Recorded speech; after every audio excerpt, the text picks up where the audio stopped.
Hi there, welcome to this video where I'm going to tell you about how I edit landscape photographs.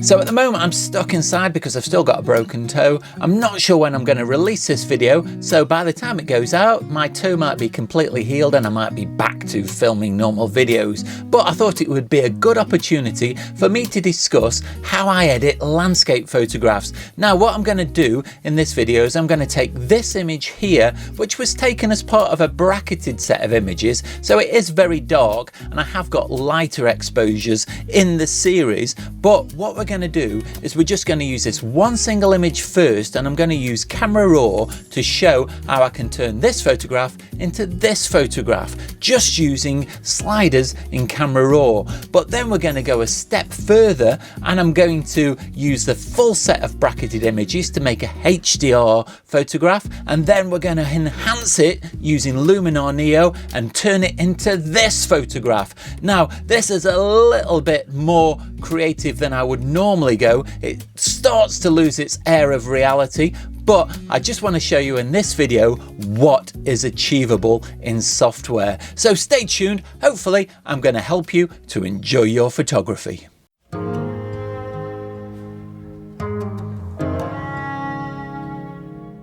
So I've said before how important it is to use the RAW format when you're taking photographs. Now this process that we're about to look at will really highlight how important that is, because taking a RAW photograph is really like taking a digital negative, and it retains lots of information that you can't tell that's there. If you look at this image here on the screen, it looks like there's virtually no detail at all in the foreground, and if you've only got the opportunity of taking one photograph, then sometimes you have to take the photograph and expose for the highlights so you don't burn them out. But it's still possible to get quite a lot of detail back in the foreground. Now this does pose some problems because sometimes when you lift shadows like this you can introduce a lot of noise. Now I did take this image at ISO 100, so there's not a huge amount of noise there, but usually when you do boost shadows you do get noise, but we'll see how it goes with this image. So what we're going to do first of all is we're going to try and bring some detail back into those shadows. So here there is a shadow slider and I'm going to take that all the way up to the top to plus 100, and you can see that some detail does start to reappear in the image.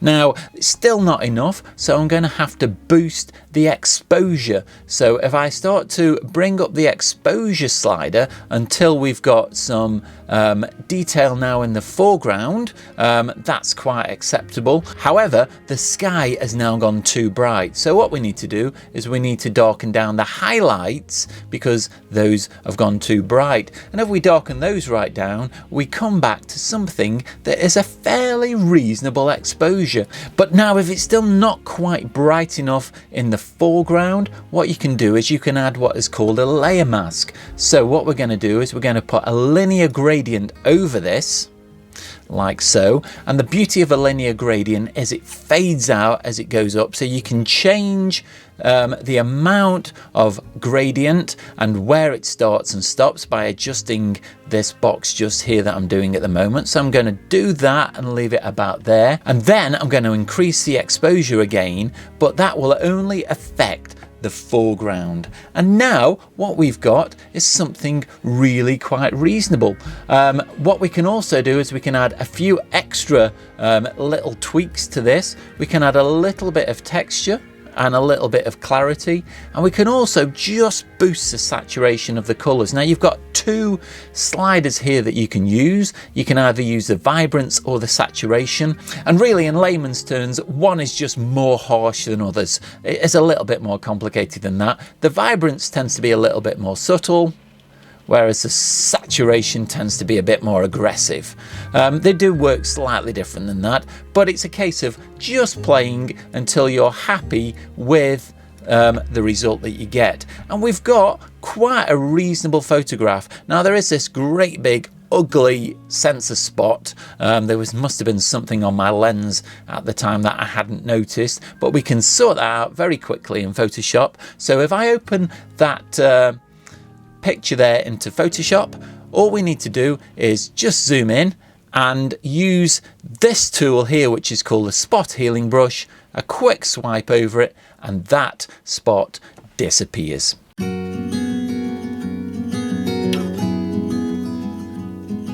Luminar Neo, in my opinion, is a really great bit of software. I almost find it invaluable. Now, I'm not sponsored by Luminar Neo. I have completely paid for it with my own money. But you will have to decide whether the features that you get from it are worth you spending more money, and whether it's something that you will use. Not everybody will find it useful, but I think based on this video, you will see that it's got lots to offer. Now, there are extra extensions you can buy that are additional to the initial purchase as well, that I've gone for, and some are good and some are not so good, but this HDR function that we're about to look at is really good. I used to use another product by Luminar that was called Aurora, and I think the results from the Neo version are better. So it's quite a simple process. First of all, you find the images that you want to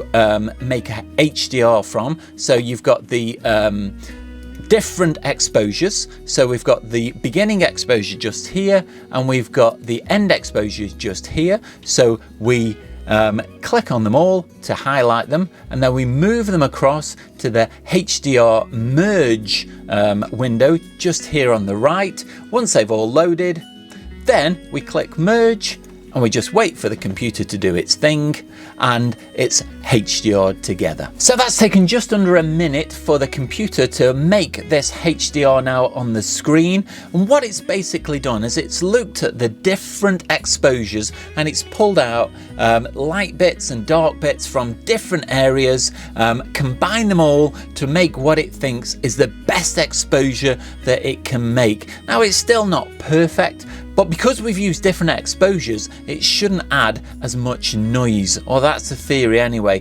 This is the image that we created using Camera Raw, and this is the image that we created using the HDR. Now, you can see straight away that this image is a little bit darker, but we're going to sort that out in a few seconds.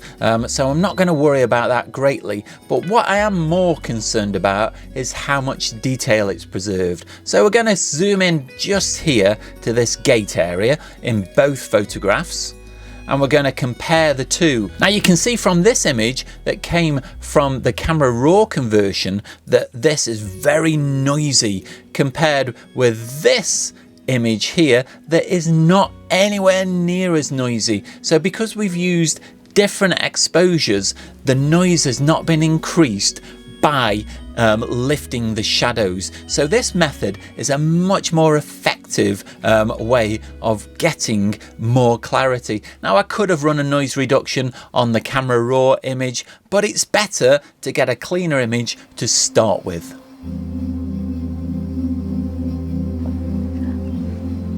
What I've done is I've loaded the HDR image into Luminar Neo, and we're going to do some enhancements now on this, and this image is going to get radically transformed in this piece of software. So the first thing that you need to do is you need to go across to the Edit tab at the top of the screen. This launches a load of enhancements that you can do to the image. Now, pretty much every image that I take comes through Luminar Neo, and every image also has a little bit of enhancement. Now, this is an artificial intelligence tool, so it tries to do it in a subtle but creative way as well. So what it does is when you start to add accent to the image, what it does is it lightens any dark areas, and it just really pulls out loads more detail. It makes images really pop. I really do like this tool, but it's still not made it quite bright enough just yet. So what we'll do next to get it to the right kind of exposure settings is we'll come down to the develop module just here, and this looks very similar to what we saw in Camera Raw. We've got the same kind of controls, so we can lift the shadows until we're happy with those. Now, there's no right and wrong for this. You just it's image dependent, so you lift the shadows till you're happy with them, but I'm quite happy with something around about 80, and we'll just reduce the highlights ever so slightly, just so they are not really clipping there in the sky.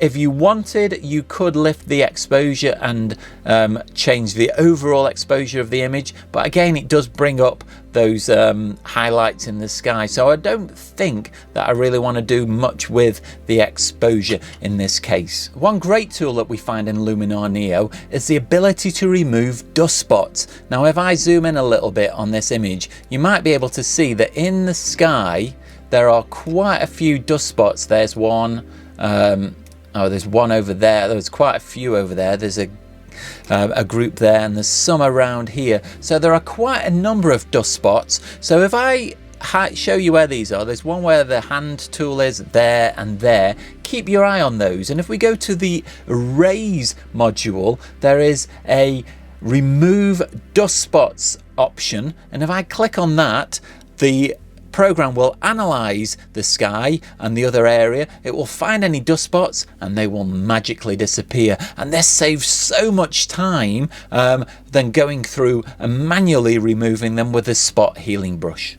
Most of the other edits that I'm about to make are very subjective and image dependent, so not every image would benefit from these enhancements, and I am going to go probably a little bit further than I normally would just to show you what is possible. It's not going to end up totally realistic, this image, at the end, and I'm just flagging that to begin with so I don't get comments saying, oh, I don't like that because it doesn't look realistic. I'm aware that that will be the end result, but I just want to do it as a demonstration that this is what's achievable. So as we start to go down the list, there are lots more things that you can do to your images. So the first thing that we're going to do is we're going to add a little bit of structure. Now if I take this too far, it becomes quite unnatural, so I never would take it quite that far. So if I click it on and off, you can see that this hill here and some of the other bits of twigs in the trees just become a little bit more vivid. But you might want to limit where that effect is applied to. So I wouldn't want it necessarily applied to the sky. So what we could do is go to the masking tool just here.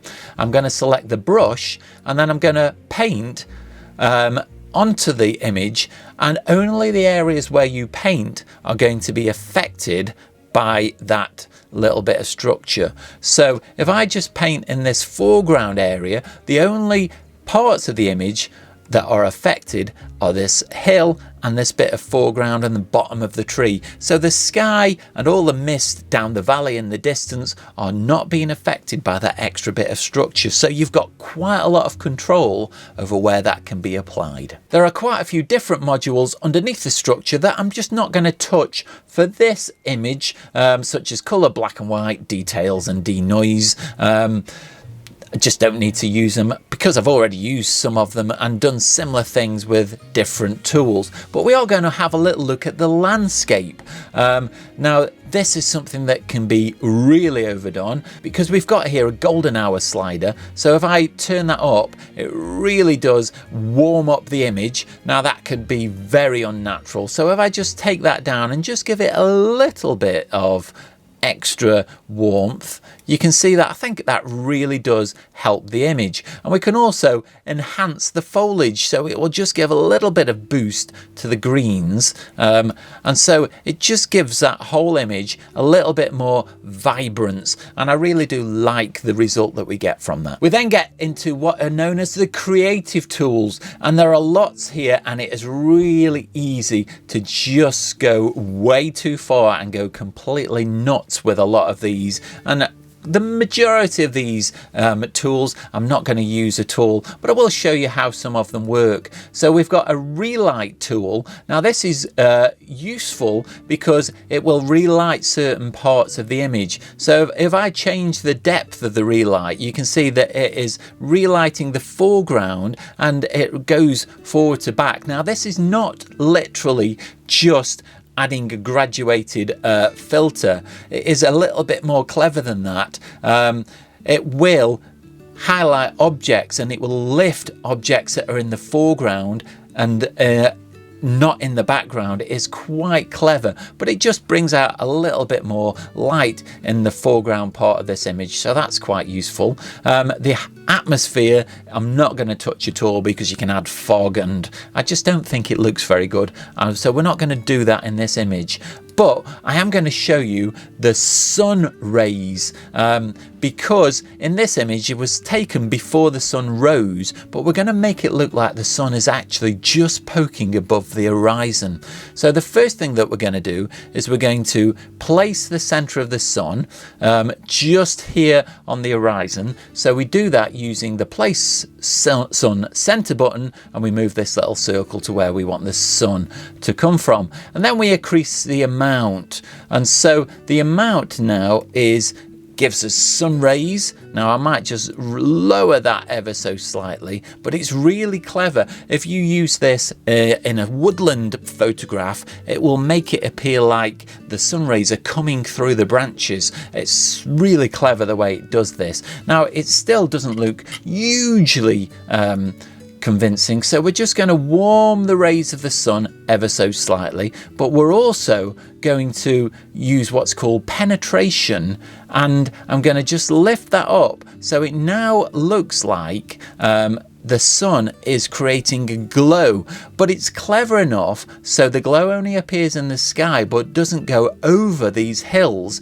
And if you watch the mist here in this valley, what it does is it lights that as well. If I take it really far, you can see it even more so. That's too much, but it lights that mist because it thinks that's part of the sky as well, which is what it would do if it was real. So we're going to just wind that back so it's not quite so harsh, and then we're going to just warm that sun up ever so slightly. But you see, if we do that, then it seems to disappear, so probably that's not the best way. It might be better keeping it slightly whiter.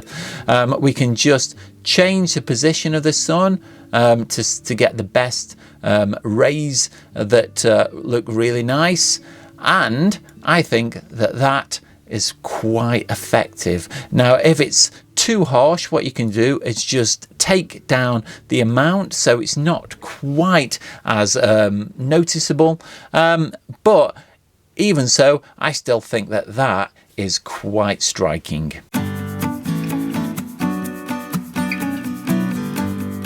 I do hope you found that video useful. Now if there is anything that you've got questions about, let me know down below in the comments, or if there is any suggestions for things you want me to go into more detail of, or things that you would like me to cover. I'm very happy to talk about Photoshop endlessly because it's something that I feel is really important. Being able to edit photographs is a vital skill to get the most out of them. You've seen from the images today that the image that came out of the camera was nothing compared to the final image. Now yes, you could be a little bit more subtle with the edits that you make, I accept that, but hopefully I've shown the importance of knowing how to edit photographs. If you have enjoyed this video, do let me know down below in the comments, or nip over to my Vero account, that's at Oakden Photography. Leave me your comments there, and you can also see lots of my photographs. Now if you like what I do on this channel and want to help support me to make future content like this, then you can also visit my Teespring store. There I've got a range of merchandise on offer, and a purchase really does help me out. And also, don't forget the super thanks button. But you don't have to spend any money at all to support the channel. You can do that simply by clicking like, subscribe, and the bell notifications, because it really helps me out and it makes sure that you don't miss out on any future content. Watch out for next week's video, that goes live on Sunday. In the meantime, go and check out this video just up here. But all that's left now is to say, stay safe, and I'll see you soon.